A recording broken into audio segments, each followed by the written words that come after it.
ओम शांति मंगेश भाई। ओम शांति चेतन भाई जी। आज 29 मार्च 2026 का दिन है और रविवार है, और हर रविवार को अव्यक्त बाप दादा की अव्यक्त मुरली चलती है, जिसका हम स्व उन्नति कहो परिवर्तन के लिए मनन चिंतन करते हैं। और ये जो अव्यक्त मुरली चली है 25 अक्टूबर 2009 को, और ये जो बाप दादा का सीजन शुरू होता है तो ये पहला टर्न है। 2009 में जब बाप दादा की सीजन शुरू हुई तो, और पहला टर्न फॉरेनर्स को देते थे, डबल विदेशी भाई बहनों को।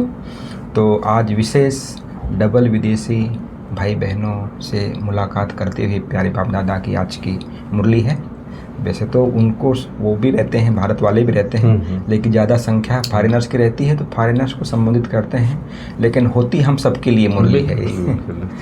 तो आज की मुरली का हेडिंग भी है, माना सर्व खजानों से संपन्न अपने चलन और चेहरे से अलौकिकता का साक्षात्कार कराओ। तो सर्व खजानों के दाता अपने खजानों के मालिक बच्चों को मिलने का हो, देखने का हो, मुलाकात करने का हो आए हुए हैं। और बाप दादा हर एक बच्चे को देखते हैं कि मेरे बच्चे सर्व खजानों से संपन्न बच्चे हैं, इस स्वरूप में देखते हैं। देखो बाप दादा और हम में कितना फ़र्क है, हम दूसरे को कम ही कमज़ोर देखते हैं, और बाबा हर एक बच्चे को सर्व खजानों से संपन्न स्थिति में देखते हैं। क्योंकि बाप दादा हम ब्राह्मण बच्चों को जन्मते ही सर्व खजाने, सर्व वरदान, सर्व शक्तियाँ वरदान में दे देते हैं तुरंत, वो उसको केवल स्मृति में लाना है। तो आज बाप दादा ने भिन्न भिन्न खजाने बताए हैं, लेकिन पहला खजाना जो बाबा ने बताया है ज्ञान धन का खजाना। ज्ञान धन का खजाना, जिससे हम मतलब धन जो होता है ज्ञान का, उससे व्यक्ति कितना संपन्न होता है, निश्चिंत होता है। जिसके पास खजाना ज्ञान हो, हर प्रकार का नॉलेज, ज्ञान मतलब नॉलेज, चाहे कर्म का हो, सृष्टि चक्र का हो, आदि मध्य अंत का हो, या भगवान का हो, है ना, बिल्कुल, और दुनिया का हो, माना जिसके पास पूरी नॉलेज रहता है तो वो ज्ञानवान कहलाता है, माला माल कहलाता है हर प्रकार से, है ना। तो ज्ञान धन से हम बाबा के बच्चे माला माल बन जाते हैं, महादानी बन जाते हैं, क्योंकि दूसरी आत्माओं को भी अनेक प्रकार के बंधनों से मुक्त करने वाले बन जाते हैं। ये ज्ञान धन से हम बच्चे एक दूसरे का कल्याण, अपना भी कल्याण करते हैं और दूसरों का भी कल्याण करते हैं। तो ऐसे ही बाप दादा कहते हैं दूसरा खजाना है याद का खजाना। तो याद के खजाने से भी अनेक शक्तियाँ हमारे में आती हैं। वो शक्तियाँ हम दूसरों को भी अपने वाइब्रेशन से, अपनी चलन से, अपने व्यवहार से दे सकते हैं, उनको अनुभव करा सकते हैं। तीसरा खजाना जो बाबा ने बताया है, माना धारणा का खजाना। जो धारणा का खजाना है मतलब सर्व गुणों की अनुभूति जिससे हो, और सर्व के स्नेह की शक्ति इसमें अनुभव होती है। प्यारे और न्यारे, जो सर्व से प्यारे और न्यारेपन का अनुभव की शक्ति, ये बाप दादा आज खास कहते हैं धारणा हमारी ये होनी चाहिए। गुणों की अनुभूति हो और स्नेह की शक्ति का अनुभव हो, और प्यारे और न्यारे के क्या होता है, न्यारेपन की शक्ति क्या होती है उसका अनुभव होता है। और बाबा ने कहा यही धारणा संपन्न हम आत्मा बन जाती हैं, धारणा मूर्त, तो अपार खुशी का अनुभव होता है। भाई आज हमने अच्छा कार्य किया है ना, तो खुशी होती है ना अंदर में, किसी को सुख दिया है ना, तो खुशी होती है। तो ऐसे ही चौथा खजाना भी बाप दादा ने आज बताया है, जो बहुत ही महत्वपूर्ण खजाना है हम बच्चों के लिए भी और दुनिया के लिए भी, समय का खजाना। क्योंकि हम अभी देख रहे हैं कि समय बहुत नाजुक स्थिति से चल रहा है, और भी नाजुक स्थिति आने वाली संभावना लगती है। तो बाबा कहते हैं जो समय का खजाना है, वो खजाने से भी हमको क्या क्या प्राप्तियां होती हैं। अनेक प्राप्तियों के मालिक बन जाते हैं, और श्रेष्ठ प्राप्तियों के मालिक बन जाते हैं। और जो समय का खजाना ऐसा है, जो संगम युग का जो समय चल रहा है, इसमें स्वयं भगवान बाप के रूप में, शिक्षक के बाप के रूप में हमें वर्षा देते हैं, शिक्षक के रूप में पढ़ाते हैं, और सद्गुरु के रूप में सद्गति देते हैं, इस रूप में हमें कितने प्रकार की प्राप्ति होती है। और ये प्राप्ति भी 21 जन्मों के लिए, वो भी ऐसा ये नहीं कि दुनिया में जो पढ़ाई होती है वो कितने वर्षों की हो, 15-20 वर्षों की होती है, और उसमें फिर कितना मिलेगा उनको, एक जन्म के लिए। हाँ, वो भी कोई गारंटी नहीं होती है। और यहाँ 21 जन्मों की फुल गारंटी के साथ। तो इसलिए बाबा कहते हैं इतनी बड़ी प्राप्ति संगम समय का है, तो क्यों नहीं उसका एक एक सेकंड जो संगम के समय का और अभी के समय का और महत्वपूर्ण हो गया बहुत ज़्यादा। एक एक सेकंड बाबा ने कहा वर्षों के समान। तो ये बहुत बड़ी गीत। और इसमें भी हम बाबा कहते हैं, कई बच्चे कहते हैं बाबा 2 मिनट तो हमने वेस्ट कर दिया या व्यर्थ में इधर उधर की बातों में कह दिया।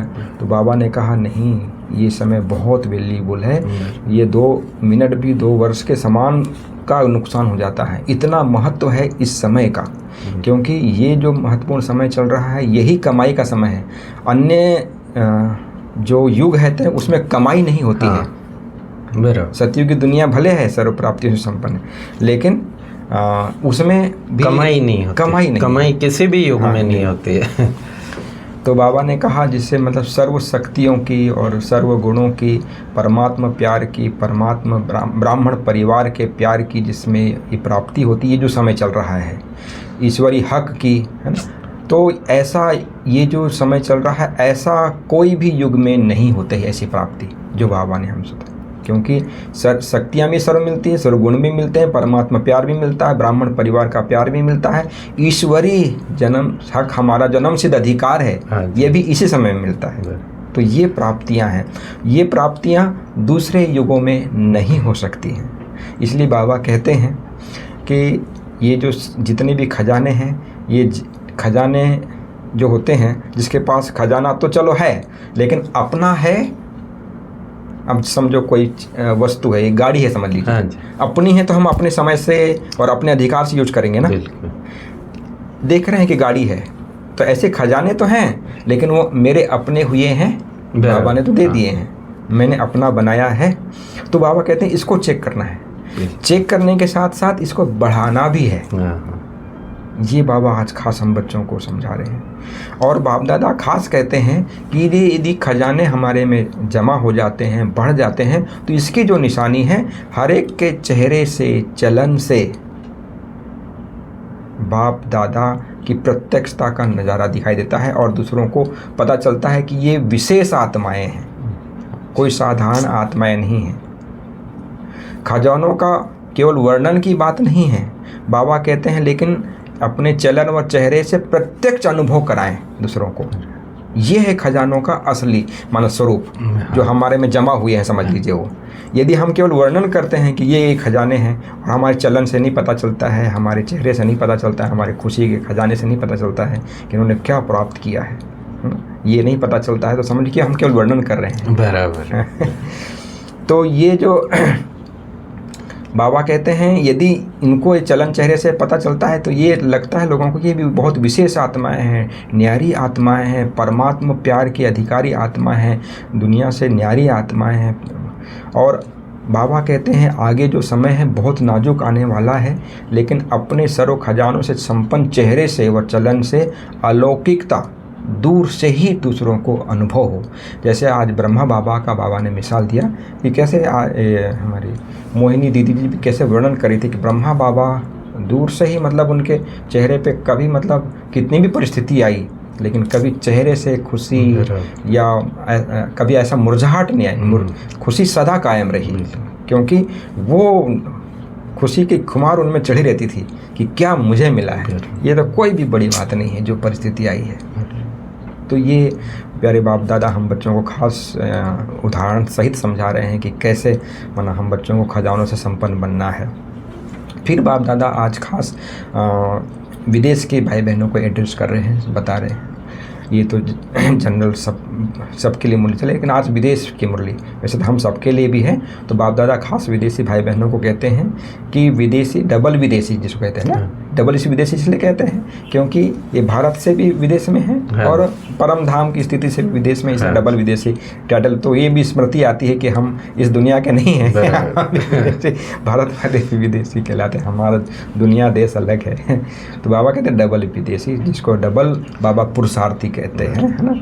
तो जिसमें बाप दादा ख़ास ये देख रहे हैं कि बच्चों को, बाप दादा ये बच्चों को देख के, बच्चों की खुशी को देख के, पुरुषार्थ को देख के खुश भी हो रहे हैं। और बाप दादा खास कहते हैं कि वृद्धि भी अच्छी हो रही है, क्योंकि निमित्त आत्माओं की पालना सबको मिल रही है। और जो मधुबन में आते हैं तो मधुबन के वायुमंडल का जो रिफ्रेशमेंट है उसका भी बहुत सहयोग उन आत्माओं को खास मिलता है।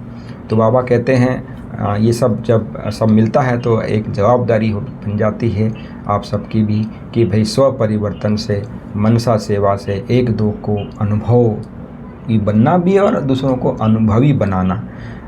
और ये बाबा कहते हैं कमाल अपने अपने स्थान पर जाके करना है कि अपने चेहरे व चलन से दूसरों को ये अनुभव हो कि इन्होंने कुछ पाया है। ये खास बाबा उन फॉरेन के बच्चों को खास कह रहे हैं। तो मधुबन की रिफ्रेशमेंट का सहयोग भी का भी अनुभव वहाँ पर लोगों को हो, केवल यहाँ पर आके लोग रिफ्रेश हो गए लेकिन वहाँ जाके वहीं के वहीं हो गए।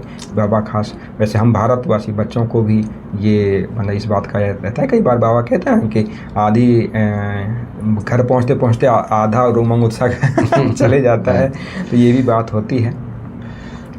तो ये जो मधुबन में इतना जो प्राप्ति होती है उसका भी मतलब बाबा कहते हैं दूसरों को अनुभव होना चाहिए, क्योंकि पहला चांस भारत वाले भी अपने आप का त्याग करके बाबा कहते हैं डबल विदेशी भाई बहनों को देते हैं, तो इनका भी एक बड़प्पन है। तो डबल विदेशी बच्चों ने भी बाप का विशेष टाइटल जो बाबा को विश्व कल्याणकारी कहा जाता है, तो बाप दादा को बहुत खुशी रहती है कि भाई यदि डबल विदेशी नहीं होते तो विश्व कल्याणकारी का ये प्रत्यक्षता कैसे होती। इसलिए बाबा उनको देख के बहुत खुश होते हैं कि हर एक बच्चे को देख कर बाप दादा कहते हैं कि मेरा हर एक बच्चा वहाँ है ना। तो बाप दादा ने पहले से ही हम बच्चों को सब कुछ बता दिया है कि अचानक का पार्ट चलने वाला है। 97 से लेकर ये सब बात माना पहले से ही बाबा तो मुरली में कहते हैं, लेकिन 97 से ये अचानक का पार्ट जो चंद्रमणि दादी जी अचानक के पार्ट में चले गए थे, तो उस समय से बाबा खास अचानक का सब्जेक्ट ये चला है, अचानक और एवर रेडी। बाबा कहते हैं हाँ कि कुछ भी हो सकता है, क्या माना अचानक क्या भी हो सकता है, चाहे चलो दुनिया में ना हो, अपने शरीर का हो सकता है, कुछ भी बीमारी हो जाए, कुछ एक्सीडेंट हो जाए। इसलिए बाबा कहते हैं अचानक की बात को भी याद रखना है। इसलिए बाबा कहते हैं अपने माना संदेश देने का कहो या अपनी सेंटर का कहो, अपनी स्व उन्नति का कहो, प्रोग्रेस करने का भी अपने आप में एक दृढ़ता लानी है अपने आप में। तो ये बाबा कहते हैं ये भी एक ये है कि भाई अभी अभी करना है, कभी कभी कर लेंगे, हो जाएगा, गे की बात नहीं। बाबा कहते हैं ब्राह्मणों के डिक्शनरी में कभी कभी कहो या गे शब्द ये नहीं होता है ना। तो जैसे मम्मा का भी उदाहरण आज बाबा ने दिया है, अब नहीं तो कब नहीं। दुनिया में भी कहते हैं ना, काल करे सो आज कर, आज करे सो अब, पल की पल रहे बौरी करेगा कब। तो बाबा खास विदेश के भाई बहनों को एड्रेस करते हुए कहते हैं कि अपना जैसे रात्रि में हम सोते हैं तो खास चार्ट भी रखना है अपना। तो चार्ट रखने में मतलब यदि हम बहुत कितने फ़ायदे हैं वो बाबा हम बच्चों को समझा रहे हैं कि यदि रात्रि में यदि हम बाप दादा को सारे दिन का चार्ट देते हैं, समझाते हैं, अपने आप में भी चेक करते हैं कि खजाने हमारे में हुए क्या नहीं, और तो चेक करते हैं तो बाबा कहते हैं दिमाग भी खाली हो जाता है कि बाप दादा को सब सुना दिया भी, जो भी है अच्छा बुरा सब ना, तो दिमाग भी खाली हो जाता है बाबा कहते हैं। और वो दिमाग खाली करके सोने से नींद भी अच्छी आती है और दूसरा दिन भी बहुत अच्छा बीतता है। तो ऐसे कई फ़ायदे होते हैं और भी इसमें हम चिंतन करेंगे तो बहुत सारे फ़ायदे आते हैं बाप दादा को चार्ट लिख के देने से। तो बाबा ने कहा यदि हम चार्ट लिखते हैं, रोज़ हम बाप दादा को बताते हैं, तो बाप दादा ने कहा है कि धर्मराजपुरी से आपको जाना नहीं पड़ेगा। अच्छा, ये बाप दादा खास गारंटी कर रहे हैं।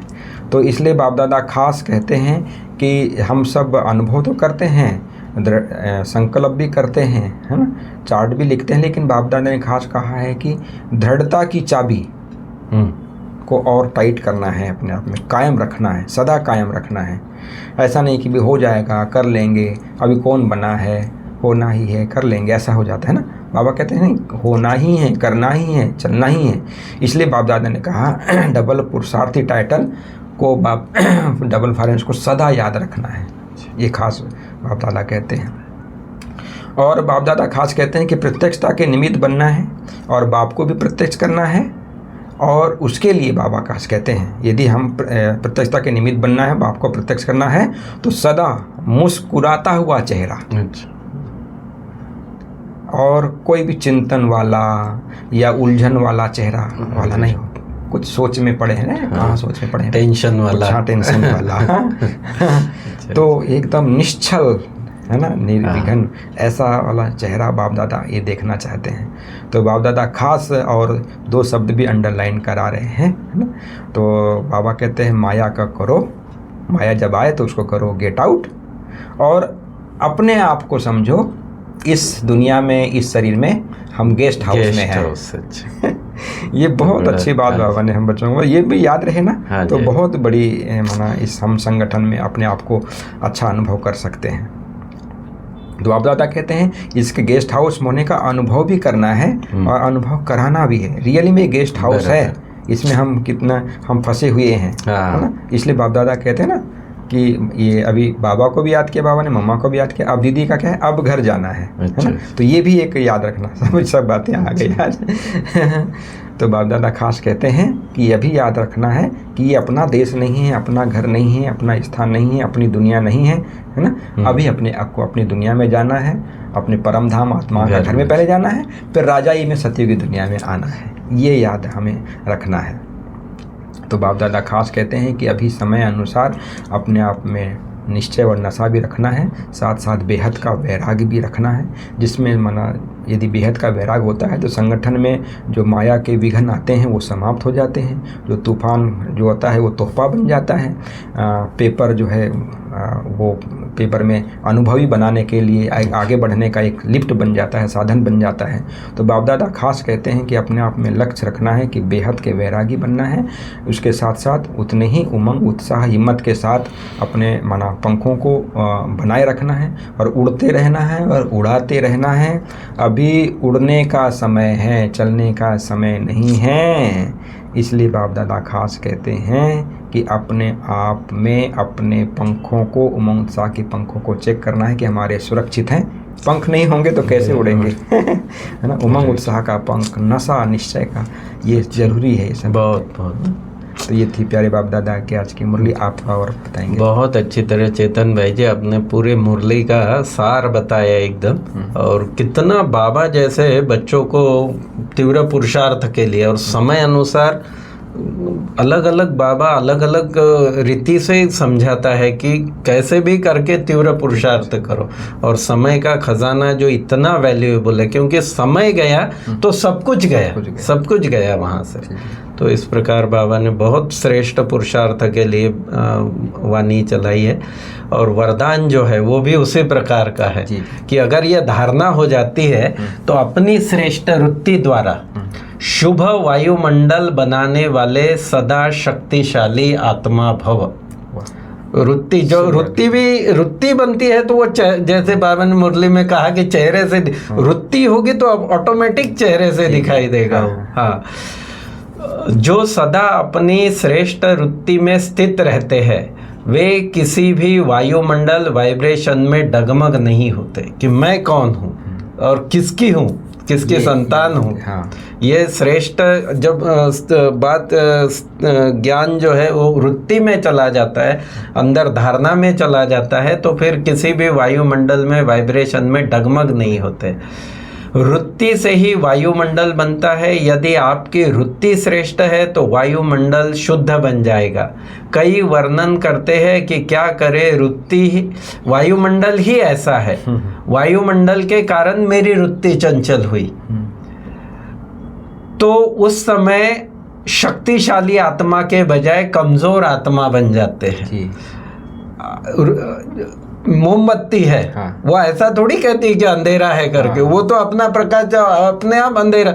आपकी वृत्ति अगर श्रेष्ठ है तो किसी भी प्रकार का वायुमंडल होगा। हम वायुमंडल के लिए या दुनिया के लिए ब्लेम नहीं कर सकते कि भाई वहाँ ऐसे था इसलिए मैं भी माया के इसमें आ गया। बाबा कहते नहीं, ऐसे नहीं हो सकता है।